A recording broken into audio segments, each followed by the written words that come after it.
It's a very, very stunning landscape that surrounds the hospital. We have rivers that flow, but their beauty is matched by their danger because those same rivers are filled with cholera and those same forests are filled with malaria. When you walk in the hospital, you hear the creaking of the hospital door open, and you squeeze in because there's so many patients and family members there. You somehow squeeze through the door.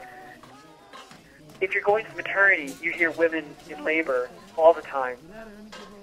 When you walk to the pediatric ward, you hear children laughing, crying, playing, mamas talking to their children.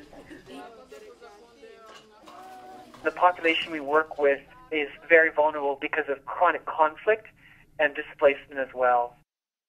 We've seen an epidemic amount of cholera this year because the population lacks access to clean, potable water. Cholera is a very severe form of diarrhea in which a patient can lose 20, 30, or even more liters of fluid and die within a few hours. You routinely see women and children collecting water to drink, to cook, and to bathe for from dirty ponds, from polluted rivers, from places where we know there is cholera. Our mobile clinic team goes out to the community and provides health care to the population close to their home village.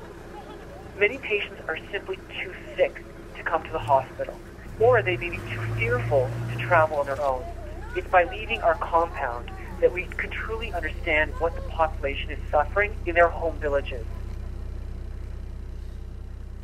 Patients who have malaria that goes to their brain, they come in a comatose state. Their eyes are closed, they can't move, they're barely breathing. It's so gratifying to take care of these patients because they come in so sick, and with these medications that are very inexpensive, they first start to open their eyes, they start to move. Eventually these children can eat, and their first steps are always a bit shaky. These children become real children again. They're curious, they maybe are mischievous and get into trouble.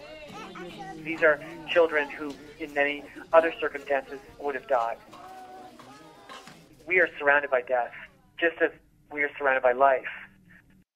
We remember their names. We talk about the children we've lost. We try and focus on the positives as well. The vast majority of our interventions end up in success. When I see a man who was dying in front of our eyes follow the treatment and get out of his hospital bed and put on real clothes and walk out of a hospital, this for me is the greatest source of inspiration.